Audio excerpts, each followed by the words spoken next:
Du rabbin émérite David Drach, devenu l'abbé Paul Drach, section première de la Très Sainte Trinité, suite. Mais l'orgueil pharisaïque, humilié d'un mystère qu'il ne pouvait ni scruter ni expliquer, lui qui se vante d'être initié dans les secrets du Très-Haut, finit par le nier en dépit des nombreuses et expresses traditions qui attestent l'antiquité de cette doctrine chez le peuple de Dieu. Quand on n'a pas la généreuse humilité d'avouer son incapacité de comprendre une chose, on la nie. Hélas, que d'âmes se sont perdues de cette manière. L'impiété n'a pas sa source dans l'esprit, mais dans un vice du cœur. L'insensé dit en son cœur, il n'est pas de Dieu.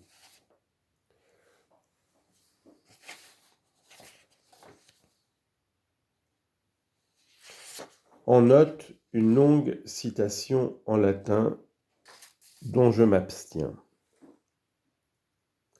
Mais le soleil ne s'obscurcit que dans le langage des hommes, jamais en lui-même. Quand il est caché à nos yeux, il n'en conserve pas moins tout son éclat. Il en est de même de la vérité.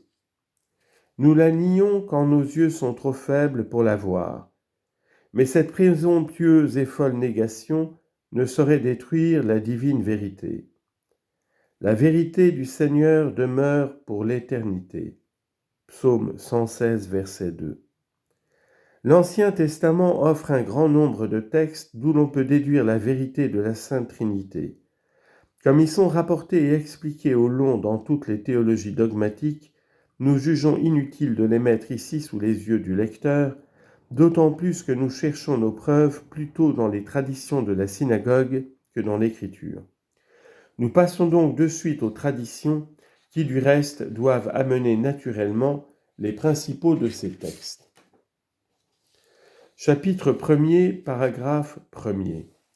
Le premier verset de la Bible, en hébreu, Bereshit bara Elohim et ha-shamayim ve'et haaretz, peut se traduire de cette manière: par le principe, Dieu créa le ciel et la terre. Quel est ce principe qui ouvre l'écriture, qui est le premier mot du volume inspiré? Comme l'Évangile est le vrai commentaire et la clé de l'Ancien Testament, il doit nous expliquer ce qu'est le principe. Reshith en hébreu, Arché dans les Septante, par lequel le monde fut créé. Nous y lisons effectivement que c'est le Verbe éternel, le Verbe, le Logos, était au principe, dans le commencement. En latin, in principio erat verbum. Jean chapitre 1, verset 1. Toutes choses ont été faites par lui, et rien de ce qui a été fait n'a été fait sans lui. Jean chapitre 1, verset 3.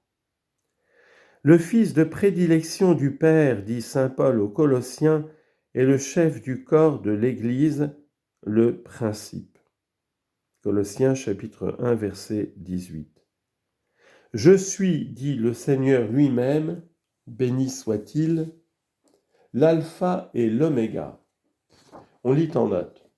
On sait que ce sont la première et la dernière lettre de l'alphabet grec. Le traducteur grec a sans doute voulu rendre une manière de parler très commune parmi les Juifs qui appellent le commencement d'une chose Aleph et la fin Tav. Dans les tableaux de lecture hébraïque imprimés pour l'usage des écoles, celui de l'alphabet avait autrefois, nous ne savons trop pourquoi, la figure d'un bouc avant l'Aleph. De là vient le proverbe juif « J'en suis encore au bouc » pour dire « Je n'ai pas encore commencé ». Quelquefois, les Juifs disent « Je n'en suis pas encore même au bouc » pour « Je suis encore loin du commencement ».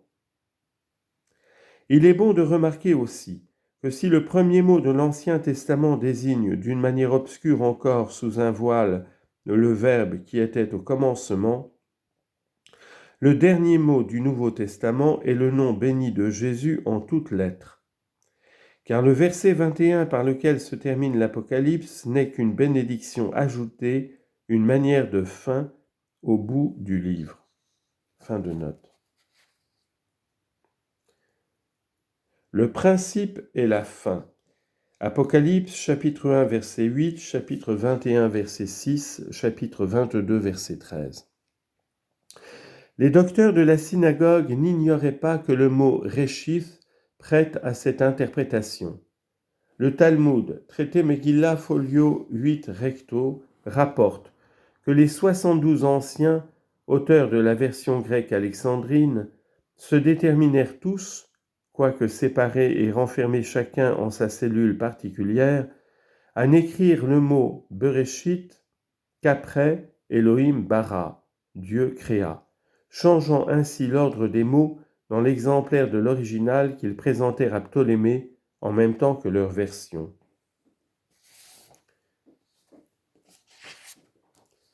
On lit en note. Mendelssohn observe très judicieusement dans les prolégomènes de son commentaire hébreu sur le Pentateuque, folio 10 recto de l'édition d'Offenbach, que la précaution des Septante aurait été sans objet dans leur version grecque, parce que, dans la langue grecque, la terminaison indique le cas du nom.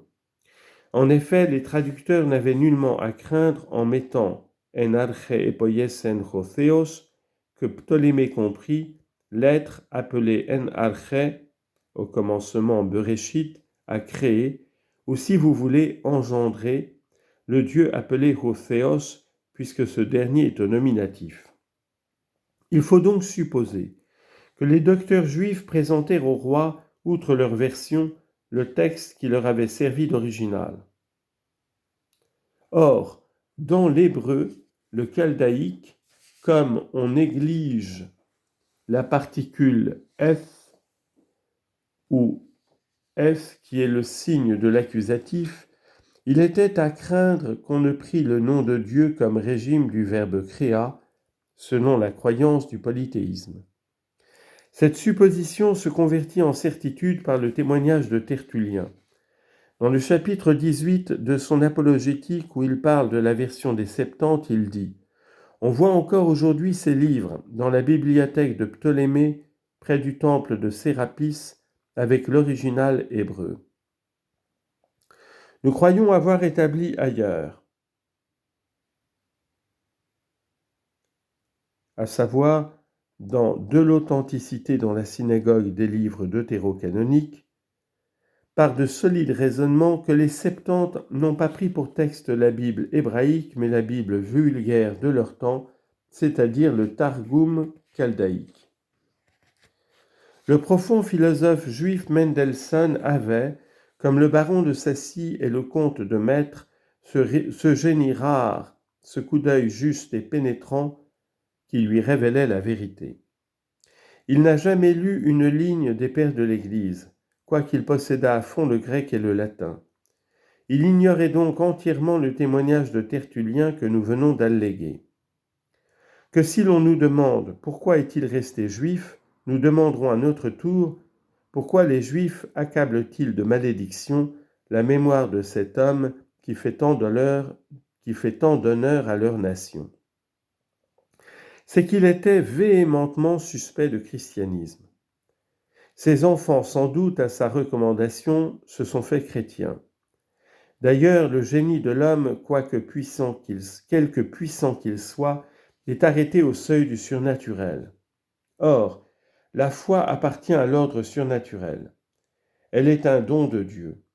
Saint Paul nous dit qu'elle n'est pas dans la sagesse des hommes, mais dans la puissance de Dieu. 1 Corinthiens chapitre 2, verset 5. Fin de note. Les Grecs savent, disent les Toséfoth, qu'on doit toujours nommer le Créateur en premier lieu. Ptolémée aurait pu penser qu'il y a deux divinités et que Bereshit désigne un créateur aussi bien que Elohim, troisième mot du même verset. Voici l'explication de Rabbi Salomon Yarhi dans sa glose sur notre passage du Talmud.